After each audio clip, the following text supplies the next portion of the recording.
So మనమైతే ఈరోజు 8 AM Vimal బాలనగర్లో చూడడం జరిగింది మూవీ. యాక్చువల్ నిన్న పెయిడ్ ప్రీమియర్స్ ఉండగా నాకు నిన్న కుదరలేదు కొన్ని కారణాల వల్ల. సో సినిమా గురించి చెప్పాలి అంటే ఒక సూపర్ హీరో ఫిలిం. మన ఇతిహాసాస్కి అండ్ ఇతిహాసాస్ కంటే మెయిన్గా హిస్టరీకి, అశోకుడికి సంబంధించిన బుక్స్ ఏంటి, వాటికి సంబంధించిన సంరక్షకుడు ఇతడు ఎలా అయ్యాడు, ఇతడికి వాటికి సంబంధం ఏంటి, బ్లాక్ స్కోడ్కి నాకు సంబంధం ఏంటి, మధ్యలో దేవుడు అన్న కాన్సెప్ట్ని ఎలా తీసుకొచ్చారు, like how all this is gonna happen is Mirai. Mirai అంటే ఏంటి? మిరాయ్ అంటే అతను చేతిలో ఉంది కదా స్టిక్, హీరో చేతిలో, దాని పేరే మిరాయ్. అది మా ట్రైలర్లో కూడా ఎస్టాబ్లిష్ చేశారు. సో సినిమా ఫస్ట్ హాఫ్ అయితే చాలా బాగా ఎంగేజింగ్ ఉంది, నాకు ఎక్కడ కంప్లైంట్స్ లేవు. అండ్ ఆ ఇంటర్వెల్ ఎపిసోడ్, ఆ బర్డ్ యానిమాట్రిక్స్ అన్నారు. అరే యానిమాట్రిక్స్ అంటే కొన్ని పెద్ద పెద్ద సినిమాలకు చేశారు కదా, వీళ్ళు ఎలా చేస్తారు అనుకున్నా కానీ ప్యూర్ గూస్ బంప్స్. అసలు థియేటర్లో మామూలు రచ్చ కాదు ఆ సీన్కి. ఫస్ట్ హాఫ్లో కొంచెం కామెడీ కానీ అవి కానీ ఆడ్గా అనిపించింది. లైక్ హనుమాన్లో ఉన్నట్టు కామెడీ పెడదాం అనుకున్నారు, అది కొంచెం తేడా కొట్టింది. అది ఒక్కటి నాకు ఎక్కలేదు. అంటే రాత్రి ఓన్లీ 4 hours పడుకొని వెళ్ళా, తలనొప్పి ఉంది అందుకే ఎక్కలేదేమో. బట్ థియేటర్లో అందరు నవ్వారు.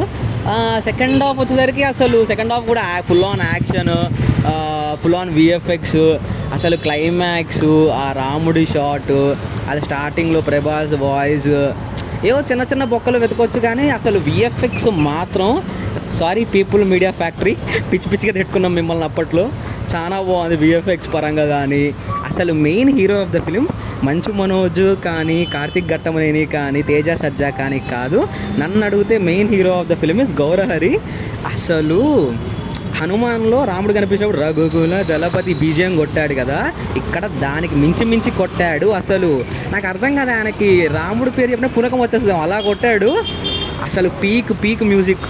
అదే కాకుండా ప్రతి ఫైట్ సీన్కి కానీ, బ్లాక్ స్వర్డ్ మనోజ్ ఎంట్రీకి కానీ, తేజ సజ్జా ఫైట్ సీన్స్కి కానీ, అఘోరా ఎపిసోడ్కి, సంపాతి ఎపిసోడ్స్కి అబ్బబ్బబ్బబ్బా ఏమన్నా చేశాడు music. And cinematography by Karthik Ghattamaneni is plus అయింది. ఎందుకంటే ఒక డైరెక్టర్కి ఉన్న కన్విక్షన్ సినిమాటోగ్రాఫర్కి ఉంటే చాలా బాగుంటుంది సినిమా అని మనకు తెలుసు. ఇక డైరెక్టర్ సినిమాటోగ్రాఫర్ ఆయన్నే. లైక్ ఒక ఒపీనియన్ ఏంటంటే నాకు ఈగల్ బాగా నచ్చింది అందరికంటే, బట్ జనాలకు అంత నచ్చలేదు బికాస్ డైలాగ్స్ మరీ ప్రీచీ ఉన్నాయని. ఇక డైలాగ్స్ కూడా బాగా కేర్ తీసుకున్నారు, వేరే రైటర్ ఎవరినో పెట్టుకున్నారు.